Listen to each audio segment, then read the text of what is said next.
Hi, and welcome to the little apartment on the prairie.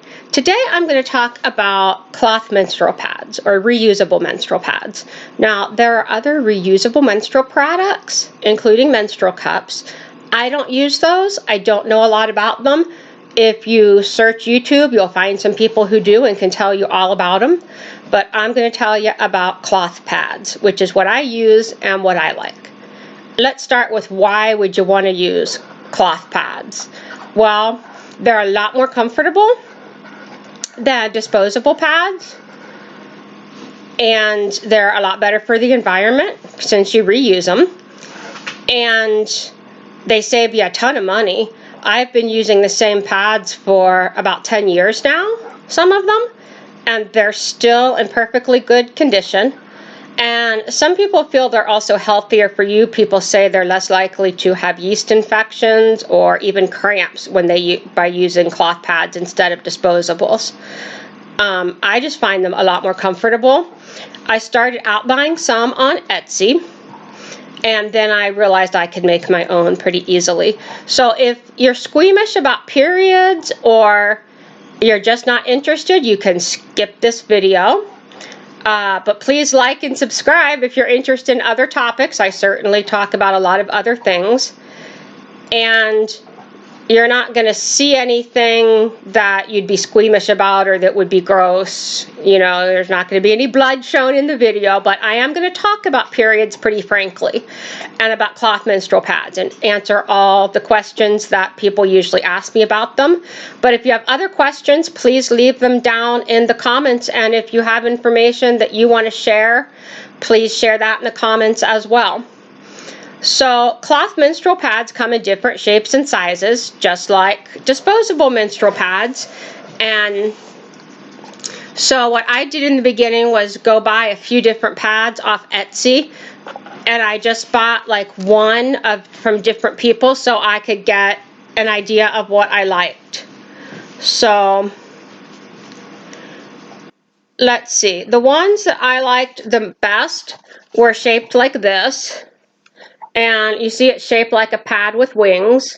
The other side is just plain blue. They're made out of flannel. They're soft.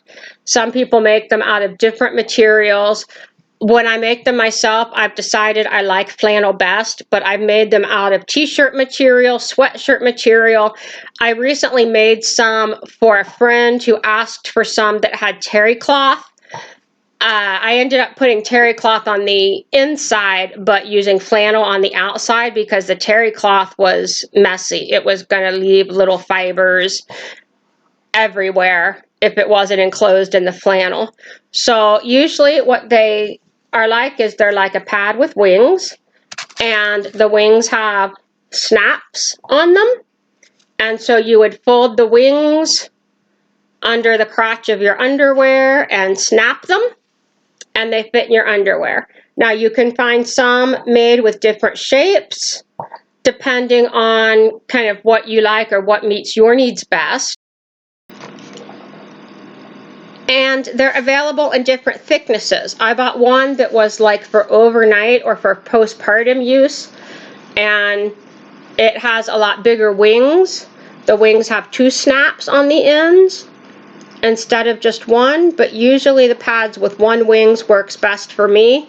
I made some pads for someone. I used to sell them on Etsy, and now I don't, but I just custom make them for people. If you're interested, you can email me at littleapartmentontheprairie@yahoo.com. I'll put that email address down in the description.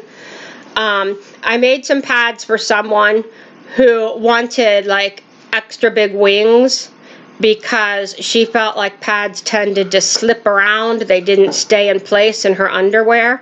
That's not a problem I've had, but some people complain about that. I think what you make pads out of has something to do with that.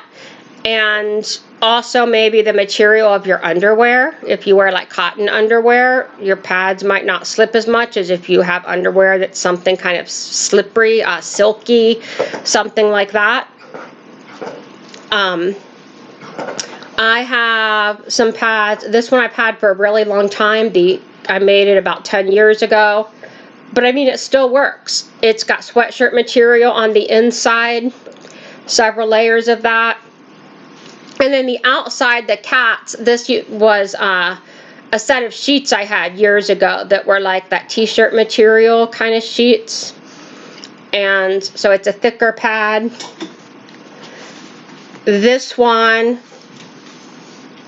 it's got the animal stripes on one side and a different material on the other side. I made it out of t-shirts. Again, the edges are a little unfinished.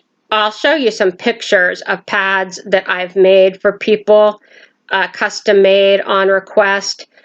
And, you know, the edges are neater, but these are ones that I've had and been using for a long time.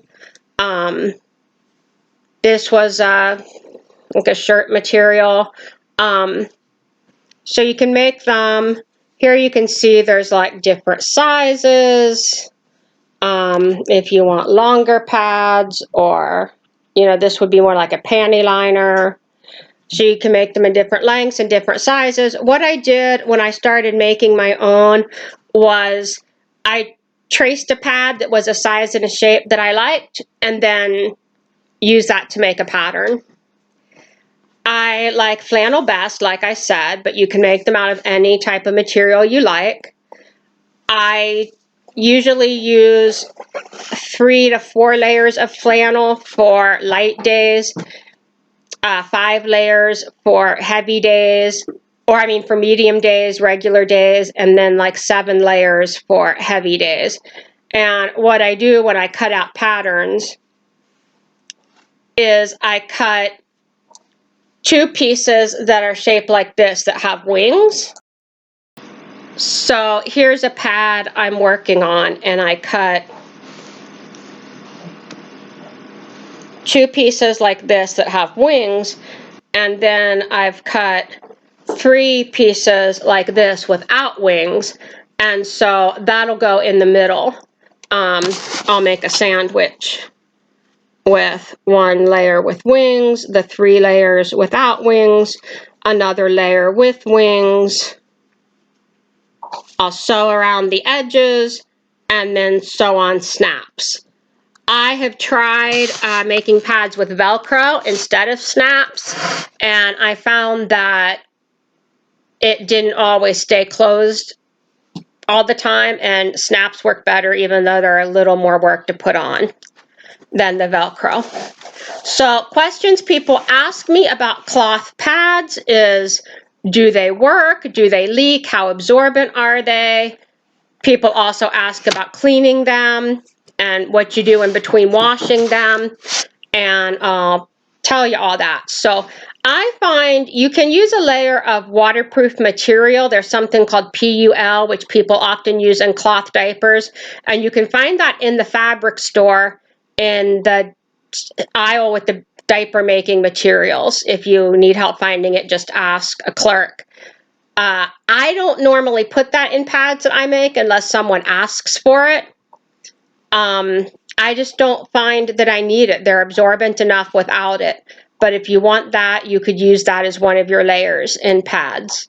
And I've made pads for people sometimes with that material if they ask me for it. I find that my cloth pads are less likely to leak than when I use disposable pads because they're more absorbent. I know disposable pads are supposed to be super absorbent, but they seem like they're slippery, that almost like plasticky kind of material on top of them. To me, it seems like it's slippery. How likely they are to leak, or how absorbent they are, or how often you have to change a cloth pad depends on the thickness of the pad and how heavy your flow is. On my, the first day of my period, I have a pretty heavy flow, and I have to change my pad every hour or 2. That's the same if I'm wearing a disposable pad, though. Cloth pads are sometimes thicker than disposable pads because they don't have that super micro skinny absorbent whatever stuff that disposable pads sometimes say they have. but they're really comfortable. I mean, flannel is so soft, and I really like to use flannel that I get secondhand at thrift stores when I can. Old receiving blankets, like this pad, this is made out of an old receiving blanket. Old receiving blankets are the softest flannel ever. You wash them well, of course, and they're just so soft, and they're, you know, good for the environment because you're reusing something, and I just love it. Other materials work too, but old flannel is just so wonderful. So when a cloth pad does leak, what I find is it leaks like right in the middle. You know, I bleed like right through it and into the middle of my underwear, which often doesn't get on my pants because I have the wings folded under. So on the other side of my underwear is more material. And I don't mean to sound like I have leaks a lot, because I don't. I very seldom do. But when I do, that's where it leaks. And again, how often I have to change my pad, it depends on the day of my cycle, how heavy my flow is.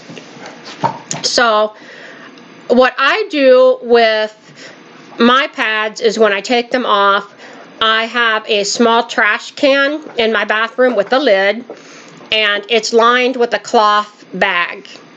It's a bag made out of an old t-shirt. And the used pads go in there, and then when I want to do laundry, I just lift that whole cloth bag out. I don't have to touch the used pads. I dump the pads out of the cloth bag into the washing machine and toss the cloth bag in after it. I wash them with towels, I wash them with my underwear, I wash them with whatever I'm washing them with, and I just wash them normally. I don't do anything special to them. I'm not concerned about stains, because who sees my pads but me? If you use a pad that has, you know, a material that's a darker color or has a pattern, you're less likely to notice stains. If you're using a white pad, you might notice some stains. I don't think you can really see them in the video, but you know, it's clean. It just might have some stains. I don't care. If you're concerned about stains, soak your pads, you know, rinse them out, soak them in cold water, treat them for stains like you would treat any blood stain before you wash them, if you're concerned about that.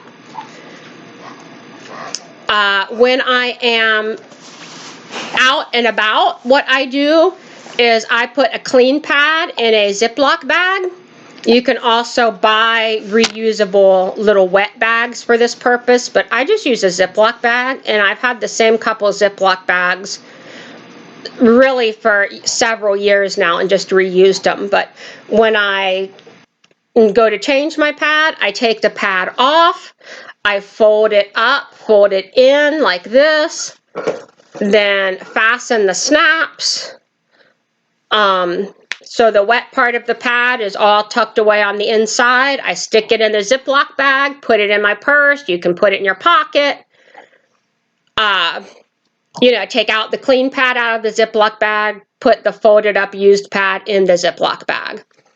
And that's what I do with my pads if I have to change them when I'm not at home. In the beginning, when I first started using cloth pads, I only used them at home. And if I was going to be out and about, I took a disposable pad because that seemed easier.